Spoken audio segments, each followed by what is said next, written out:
nga makikita ko masyado. Ano, iba na baga. O ano baga? Yung sulat daw.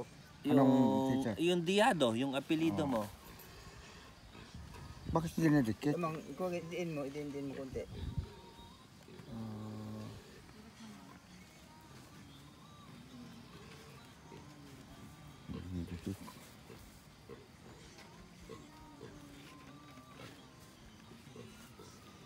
Yan. Yan. Diado halimbawa sa Tagalog naman. Dalaga, halimbawa. Dalaga. Ang dalaga. Ganyan lang.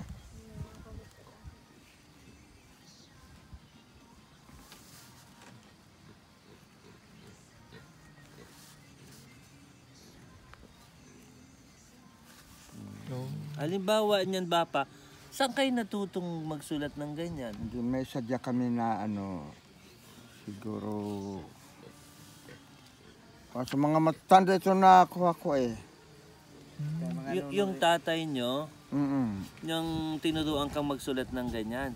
Sa mga kabarkada ko rin, mga kuha, halimbawa, may nakita ko, di nagpaturo ko sa lahat na ano, mga kuha, nag-aral ako, halimbawa sa mga aming pangharana. Oo, yung panliligaw nyo, halimbawa, nung sumulat ka sa asawa mo, may ganyan. mga gitara din kami. Paano ka makapagharana kung hindi ka marunong mag-aral? So doon nyo po nagagamit yung sa panliligaw, mga sinusulat sa mga puno, di ba? Saka pampatulog ng bata. Aambahan po yun. Ambahan po. Kahit yung mga gayaan sa ibang gitara kag sa git-git tinatawag. Opo. Iba. Pero itong baybayin na yan, kapag sumusulat ka dun sa napangasawa mo, ganyan ang gamit nyo. Nung una. Saan nyo po sinusulat? Pwede sa kawayan kung walang papel, kung may papel.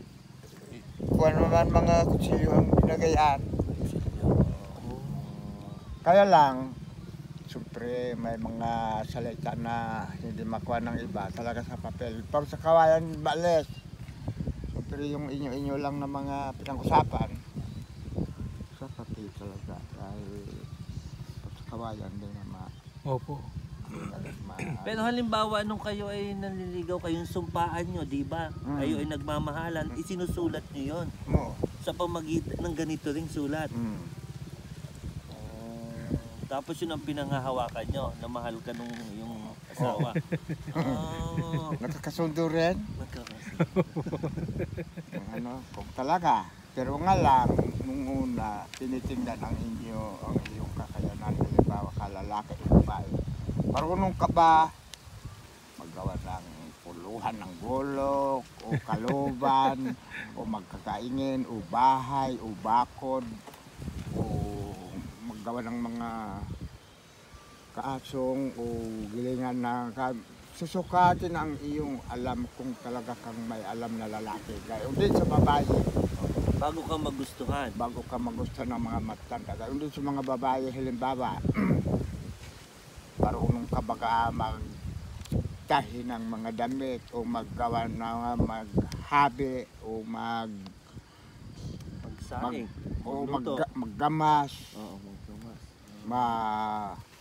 Makatao, halimbawa ka magaling ka baga kung sa tao. Yun po yung pagsulat. Isa po ba yun sa tinitingnan po para kung na-ready na po yung magpakasal, ganun po? Isa po ba yun sa mga tinitingnan? Opo. Para magustuhan ka ng babae, dapat marunong ka magsulat ng baybayin. Ang iba wala naman, kahit babae, sa usapan lang. Sa usapan. Bahagya. So saan nyo ginagamit yung baybayin? Ito. Kapag ano? May mga kanta rin kami. Yung mga kanta namin. Sulat din yun yung mga kanta.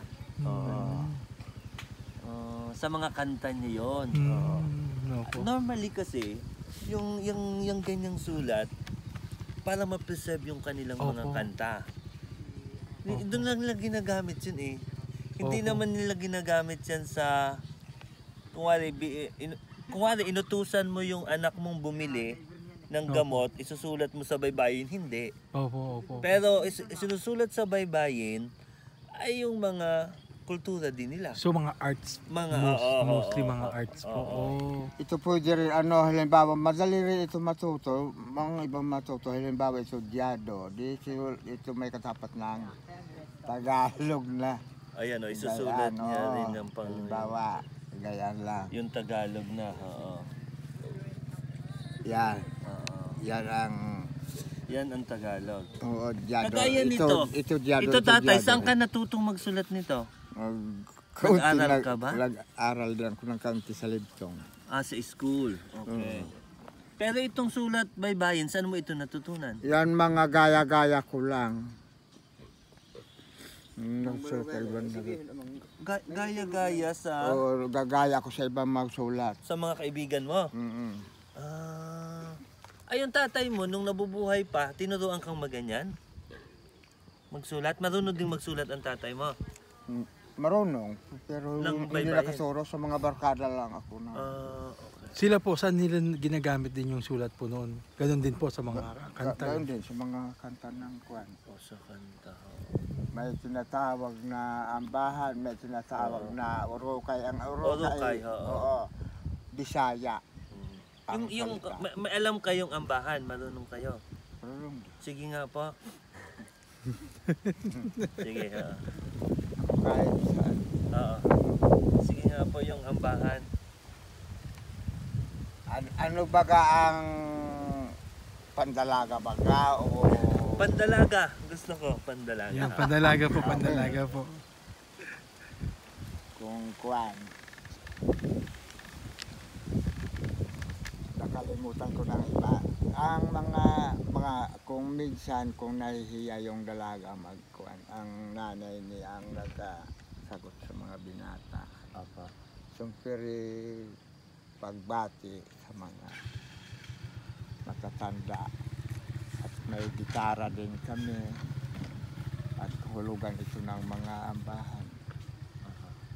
Talagang pasok kami sa inyong bahay o sa amin baga sipingan Opo. kung Bagong mag-asawa, siping. sisiping. Mm. Alam mo yung siping? Opo. Yung, kung wari ikaw manliligaw ka, yung mangyan, manliligaw sa babaeng mangyan. Siping ka Tatabi na. sila. Tabi. Magtatabi sila sa isang banig. Mm-mm. Opo. Pag humarap yung babae, yun, magkakagustuhan na sila. Mag-aasawahan na sila. Di ba? Ganun po? Oo. Yun, oo. Yun ang Ang kanilang bilis naman. kultura sa pag-aasawa. Ang bilis. Oo, pag manliligaw, mabilis. Oo. Ambahan ko na. Pero yung ambahan, paano yung ambahan, Bapa? Paano gagawin ng ambahan? Ay ako nung una. Kaya baga gusto sana yung mga balay ko. Naglayas nga ako sana papuntang Negros. Dahil ang nagustuhan ko yung mga balay namin ay yung matandang kapatid ko nagalit. Siya daw, Pero mag-ambahan ka muna. Pakinggan muna namin yung ambahan na pandalaga. kahit pandalaga, kahit yung mga pagtatampo. Oo, sige nga. Meron pa kayong natatandaan? Oo, Sige nga po. tayo isip muna ako.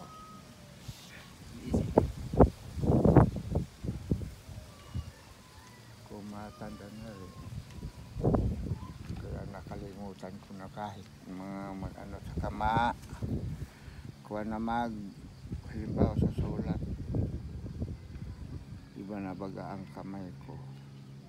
Palagi na lang pulo ng gulo ka ang nakapitan.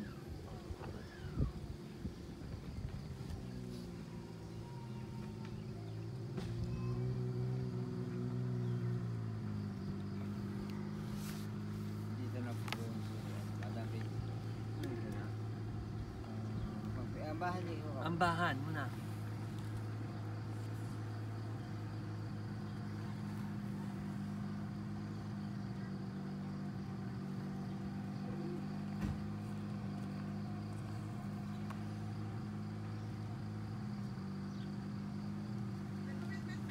Hindi na maalala?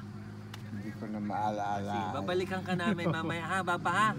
Nakausapin muna namin si Madam Monina. Good morning! Oo.